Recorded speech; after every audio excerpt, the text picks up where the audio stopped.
पंतप्रधान नरेंद्र मोदी राष्ट्राला उद्देशून भाषण करत आहेत. पर धुलना, इन बातों को हमें भूलना नहीं है. आज जब वायरस म्यूटेट हो रहा है तो हमारी चुनौतियों का सामना करने की ताकत और आत्मविश्वास भी मल्टीप्लाई हो रहा है. हमारी इनोवेटिव स्पिरिट भी बढ़ रही है. आज देश के पास 18 लाख आइसोलेशन बेड्स हैं, 5 लाख ऑक्सीजन सपोर्टेड बेड्स हैं, 1,40,000 आईसीयू बेड्स हैं.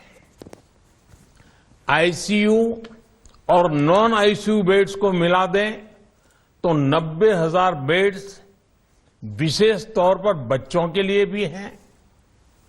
आज देश में 3,000 से ज्यादा पीएसए ऑक्सीजन प्लांट्स काम कर रहे हैं. 4 लाख ऑक्सीजन सिलेंडर्स देश भर में दिए गए हैं. राज्यों को जरूरी दवाओं की बफर डोज तैयार करने में सहायता की जा रही है. उन्हें पर्याप्त टेस्टिंग किट्स भी मुहैया कराई जा रही है. साथियों, कोरोना वैश्विक महामारी से लड़ाई का अब तक का अनुभव यही बताता है कि व्यक्तिगत स्तर पर सभी दिशा निर्देशों का पालन कोरोना से मुकाबले का बहुत बड़ा हथियार है. और दूसरा हथियार है वैक्सीनेशन. हमारे देश ने भी इस बीमारी की गंभीरता को समझते हुए बहुत पहले वैक्सीन निर्माण पर मिशन मोड में काम करना शुरू कर दिया था. वैक्सीन पर रिसर्च के साथ साथ ही approval processes, supply chain, distribution, training, IT support system, certification पर भी हमने निरंतर काम किया. इन तैयारियों का ही नतीजा था कि भारत ने इस साल 16 जनवरी से अपने नागरिकों को वैक्सीन देना शुरू कर दिया था. ये देश के सभी नागरिकों का सामूहिक प्रयास और सामूहिक इच्छा शक्ति है कि आज भारत 141 करोड़ वैक्सीन डोज के अभूतपूर्व और बहुत मुश्किल लक्ष्य को पार कर चुका है. आज भारत की वयस्क जनसंख्या में से 61% से ज्यादा जनसंख्या को वैक्सीन की दोनों डोज लग चुकी हैं. इसी तरह वयस्क जनसंख्या में से लगभग 90% लोगों को वैक्सीन की एक डोज लगाई जा चुकी है. आज हर भारतवासी इस बात पर गर्व करेगा कि हमने दुनिया का सबसे बड़ा, सबसे विस्तारित और कठिन भौगोलिक स्थितियों के बीच इतना सुरक्षित वैक्सीनेशन अभियान चलाया. कई राज्य और विशेष तौर से टूरिज्म की दृष्टि से महत्वपूर्ण राज्य जैसे गोवा, उत्तराखंड, हिमाचल जैसे राज्यों ने 100% सिंगल डोज वैक्सीनेशन का लक्ष्य हासिल कर लिया है. आज देश के दूर सुदूर गांवों में जब 100% वैक्सीनेशन की खबरें आती हैं तो मन को संतोष होता है. यह प्रमाण है हमारे हेल्थ सिस्टम की मजबूती का. हमारी टीम डिलीवरी का, हमारे हेल्थ केयर वर्कर्स के डेडिकेशन और कमिटमेंट का और देश के सामान्य मानवी के अनुशासन और विज्ञान में उनके विश्वास का हमारे देश में जल्दी ही नेजल वैक्सीन और दुनिया की पहली डीएनए वैक्सीन भी शुरू होगी। साथियों, कोरोना के खिलाफ भारत की लड़ाई शुरू से ही वैज्ञानिक सिद्धांतों, वैज्ञानिक परामर्श और वैज्ञानिक पद्धति पर आधारित रही है। पिछले 11 महीने से देश में वैक्सीनेशन अभियान चल रहा है। देशवासी इसके लाभ भी महसूस कर रहे हैं। उनकी रोजमर्रा की जिंदगी सामान्य हो रही है। आर्थिक गतिविधियां भी दुनिया के कई देशों की तुलना में उत्साहजनक रही हैं। लेकिन साथियों, हम सभी जानते हैं कि कोरोना अभी गया नहीं है। ऐसे में सतर्कता बहुत जरूरी है। देश को सुरक्षित रखने के लिए, देशवासियों को सुरक्षित रखने के लिए हमने निरंतर काम किया है।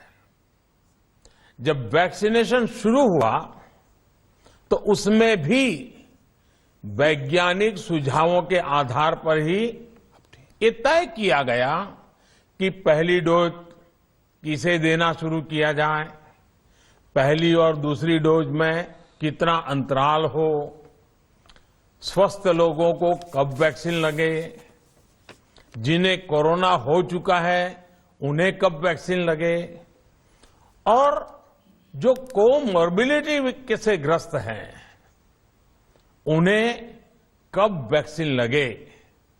ऐसे निर्णय लगातार किए गए और ये परिस्थितियों को संभालने में काफी मददगार भी साबित हुए हैं।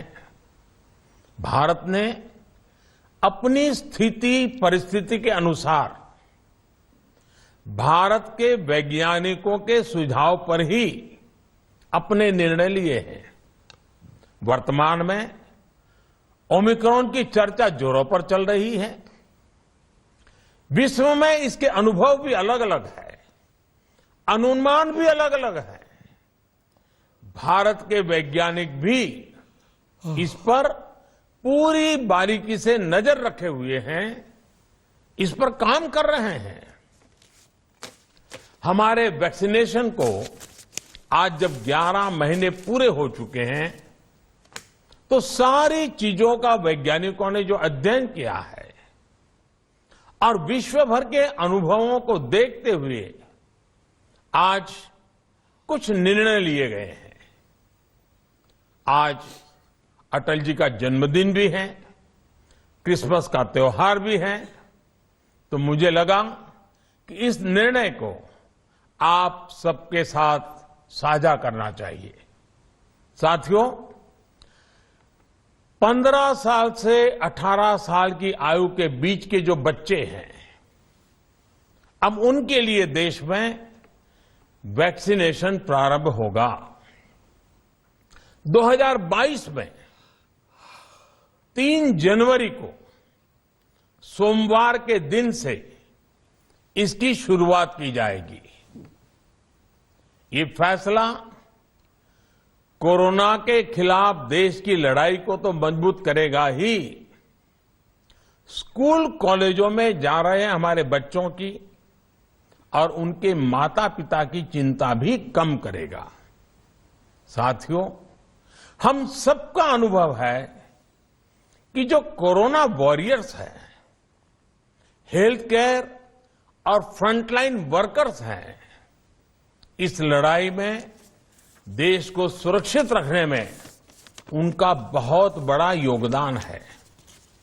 वो आज भी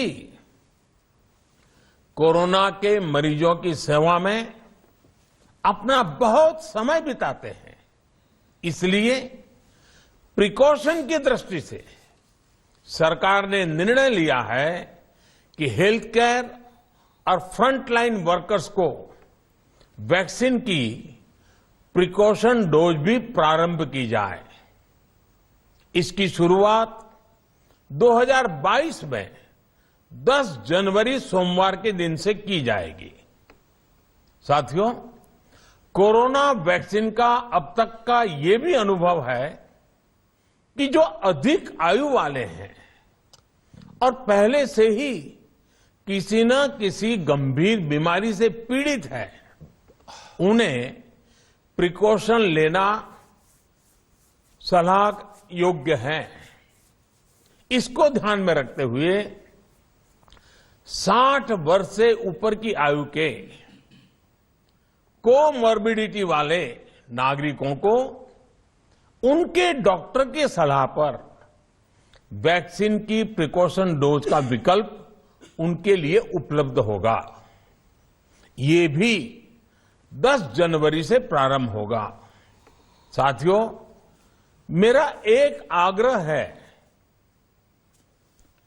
कि अफवाह, भ्रम और डर पैदा करने के जो प्रयास चल रहे हैं, उनसे बचना चाहिए। हम सभी देशवासियों ने मिलकर अब तक दुनिया का सबसे बड़ा वैक्सीनेशन अभियान चलाया है। आने वाले समय में हमें इसको और गति देनी है और विस्तार देना है। हम सभी के प्रयास ही कोरोना के खिलाफ इस लड़ाई में देश को मजबूत करेंगे। आप सबका बहुत बहुत धन्यवाद।